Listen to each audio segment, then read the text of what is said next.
morning. Welcome po sa press briefing ni Presidential Spokesperson Ernesto Ernesto Abella. I'm sorry, sir. That's the matter. I'm sorry. All right. Yes, sir. Do you have any All right. Good morning. I'd like to begin by stating a few points.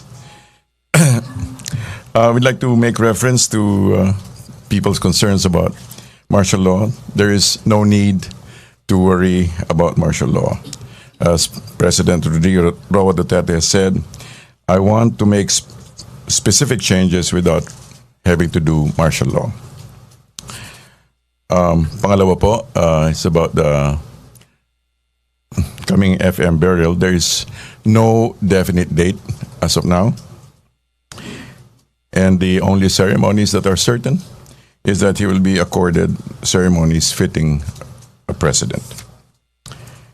Regarding also emergency powers, the emergency powers that being requested are not absolute and limited only to traffic, and we can trust that the president will not go beyond, as he himself has encouraged the FOI. Also, lastly, regarding the Goldberg statements, this is to assure each and everyone that the Philippine-U.S. alliance remains strong. That's about it. Okay, first question will come from Dexter Ganibe, DCMM. Hi, Sec. Good morning. Good morning. How are you, sir, after the incident last night? All right. I'm great. I'm actually surprised that it got into the news, but it was an interesting ride. It can happen anytime, and so. But on the whole, I'm good. Everybody's good. Okay. Dexter, you have other issue? Sir, may mga bagong appointments daw. PCSO, National Youth Commission. Any confirmation? Sa mga There are no cases? confirmations yet. Okay, Laila Salaverio. Microphone, please. Good morning, sir. Yes. Will the government apologize for the president's remarks on Ambassador Goldberg? Because the U.S. wants an explanation from our Charge d'Affaires on his comments. The explanations have been made. The explanations have been properly made. Next. So that's it, sir. What exactly, sir? What is the explanation for calling the ambassador gay? First and foremost, it was not meant to be a public statement. It was really addressed to a certain audience, and the comments are confined specifically to that audience. And Charge d'Affaires already made proper explanations to the State Department. Sir, just to clarify, so no apology. Are you saying no apology is necessary? I'm saying that he went and explained. Thank Okay, you. may follow up. Other issue? Giovanni Niles, Philippine Star. Yes, sir. Good morning, sir. Just this morning, sir, President Duterte has posted on his Facebook something about the first 50 days and breaking the first 100 days tradition. What exactly do we expect from the first 50 days of the president, sir? Already, I think it has unfolded. No, it has unrolled. It has rolled out. All these things that have been happening are part of the first 50 days. Will there be a state again, a state of the sort of a state of all the right. nation address? It's a. I'm not sure if I'm ready to talk about it, but it's basically a short presentation, that documents the accomplishments of the president during the first 50 days. And then on the 100th day, we wouldn't be expecting anything now. Let's see what happens. Okay. Follow up, Dexter Ganibe. Sec, follow up lang dun sa question. Yes. Ano po yung mga highlights na may pagmamalaki ng Duterte administration sa first 50 days? Well, there's the FOI for one, and the addressing of the drug situation, and the addressing the traffic situation. Let's watch for it. It's going to be pretty exciting. Follow-up question, other issue. Benji Liwanag. Yes. Sir, good morning. Po. Sir, dun sa tatlong sinabi ninyo, which is FOI, drugs, and traffic for the first 50 days, dun ba sa short message na ipapakita, will the President also talk, or there will be someone that would annotate what the Someone President... will be annotating. Okay, and it will be aired on PTV, or it will be aired, or we can get... Everybody will be able to have access to it. You will have access to Okay, it. at night or morning? Or Let's wait for the okay. cha-cha-chang, like that. Yeah. It was directed also by... All right. I'm not familiar with the somebody from PTV, It's Yeah. from PTV. It's not RTVM. RTVM. They're quite related. Okay, Okay, thank you very much. thank you. May follow-up question, other issue, Miss UNTV?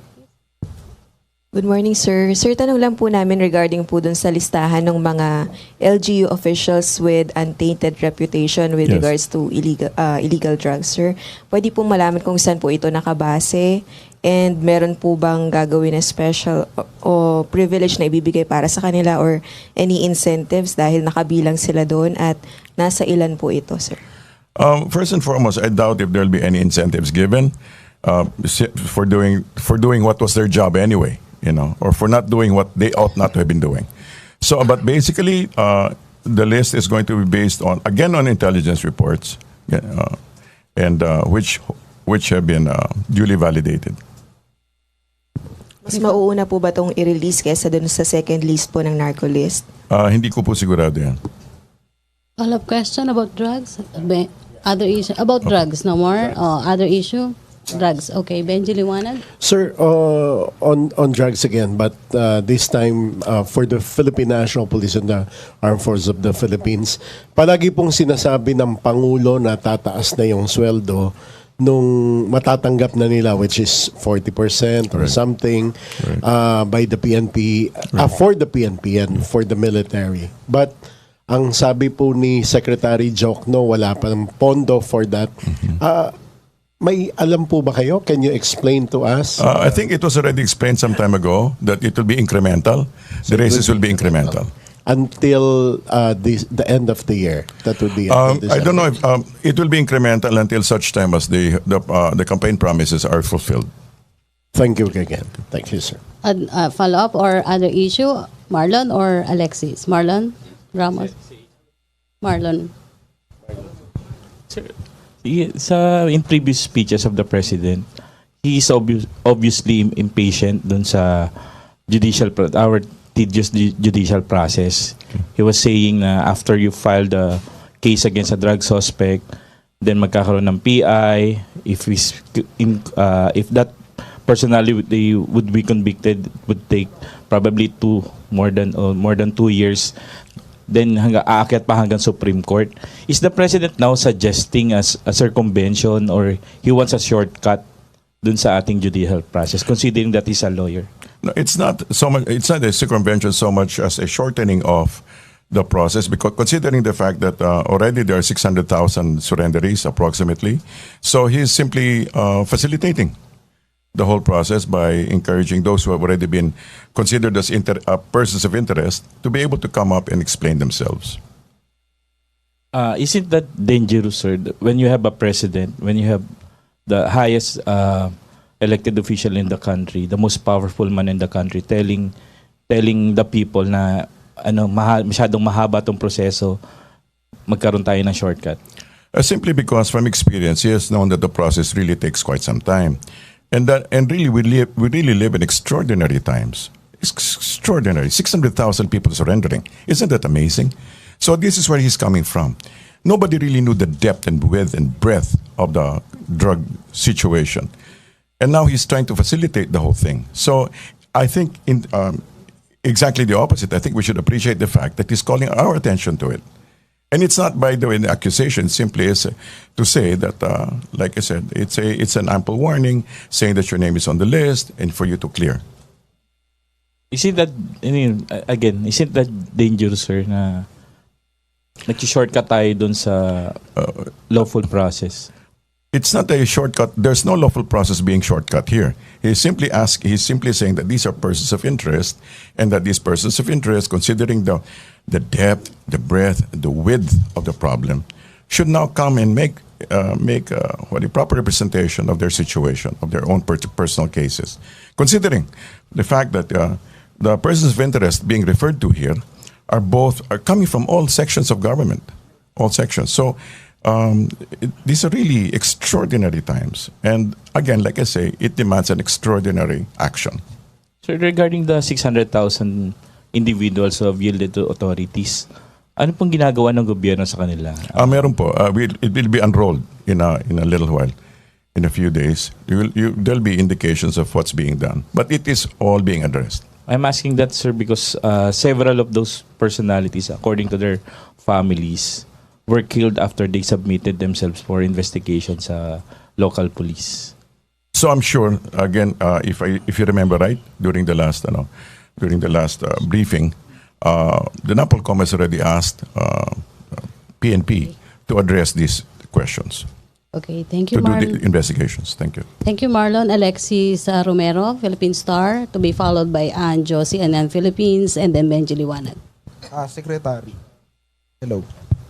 Secretary, Yes. Quezon City Mayor Herbert Bautista just released a statement saying he will join the government panel who will talk to the NDF. Could you confirm this? Do we have any confirmation?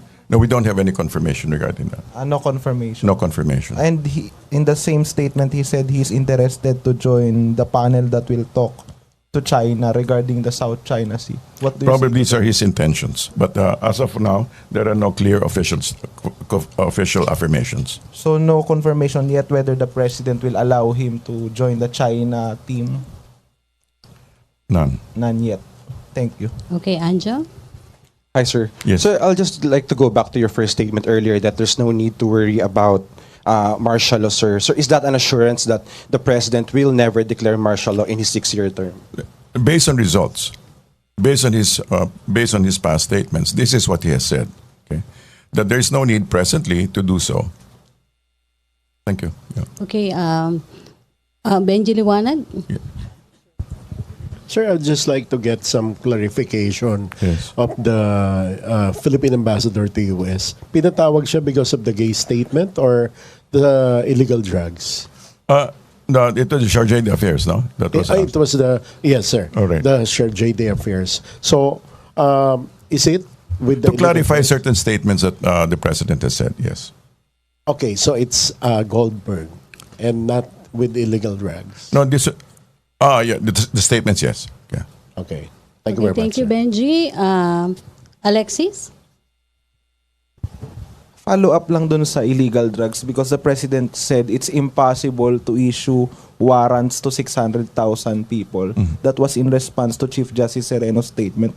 But hindi ba wrong premise yung statement ni Presidente considering that the Chief Justice was just referring to the 7 judges tagged in the illegal drugs trade and not the 600,000. Pero yung sinagot ni President Duterte was referring to 600,000 people, drug personalities. Hindi ba wrong premise yung sagot niya kay CJ? He was giving the context, right? The 7 is in the context of the 600,000. Excuse me.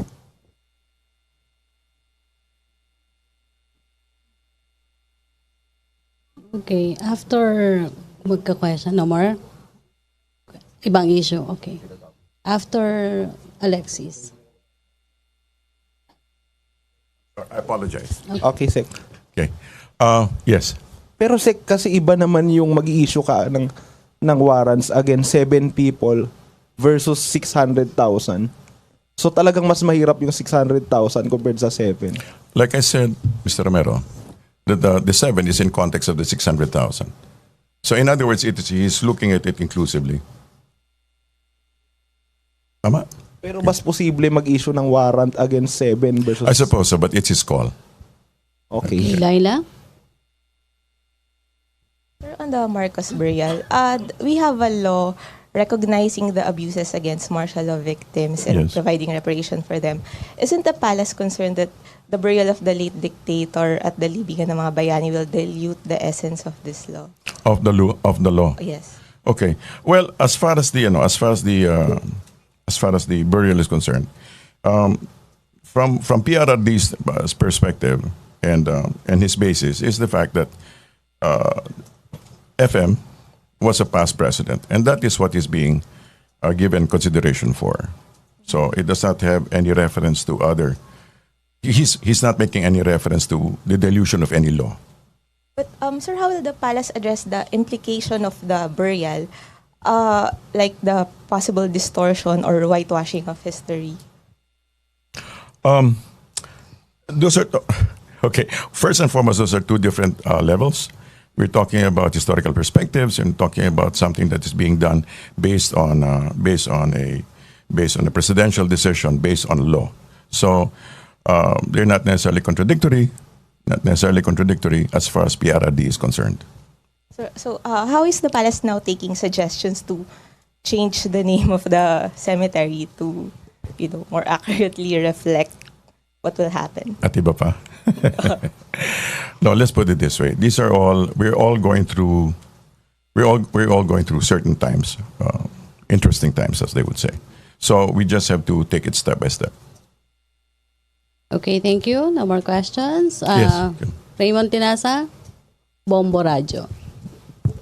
Thank you. Sir, follow up lang kay talong ni Benji. Sir, with the gay remarks of the president now being so played up with the US media, do you think this will not in any way affect the friendship and the alliance between the Philippines and the US? The president yesterday made a statement that the alliance remains strong. The Philippine-US alliance remains strong. Sir. Will he apologize or retract his words, or will he stand with what he has said? As I said earlier, the Charge d'Affaires went and made representation for the president, and they have already explained their situation. So all is okay now? I assume. Thank you. Okay, can you take one last question? One more question. Yes. Giovanni Niles? Yes, sir. Any lang po, sir, follow-up or maybe ano na pong nangyayari dun sa move natin to repatriate our OFWs from Saudi Arabia? As far as I know, the process is ongoing. It's ongoing. I don't have the details right now, but it has already been addressed. I think Secretary Bello is on top of the situation. So, nandoon na po sila, sir? Ano po? Nasa Saudi Arabia na po sila, sir? Or Sino po? papunta pa lang po? Hindi ko po alam kung exactly where they are at this stage, but si Secretary Bello po ang in charge ng kaganapang yon. Okay. Sir, may last question if you like. Sige po. Si Marlon Ramos? Yes. I hope You said- last question. No, it's okay. So you Sure. said previously that the president is, according to your words, deeply and profoundly concerned about the drug killings, Yes. lalo na yung vigilante killings. Will we ever hear the president himself condemn these killings? Condemn which killings? Yung Again and again, he has said, drug killings. okay, let me say, first and foremost, the president has never ordered extrajudicial killings. Never ordered that. But he is deeply concerned about the deaths, deeply concerned about what's happening. Pero magsasalita ba siya mismo? Will, He has made statements again and again, hindi ba? condemning the killings? And he said he has never ordered those things. And he said he pinapaimbestiga and stuff like that. And not stuff, but pinapaimbestiga. Okay, thank you. Thank you, Presidential Spokesperson Abella. Again, my apology. Thank you, Malacanang Press Corps. Back to our main studio sa Radyo ng Bayan Maraming at thanks. PTV. Thank you very much.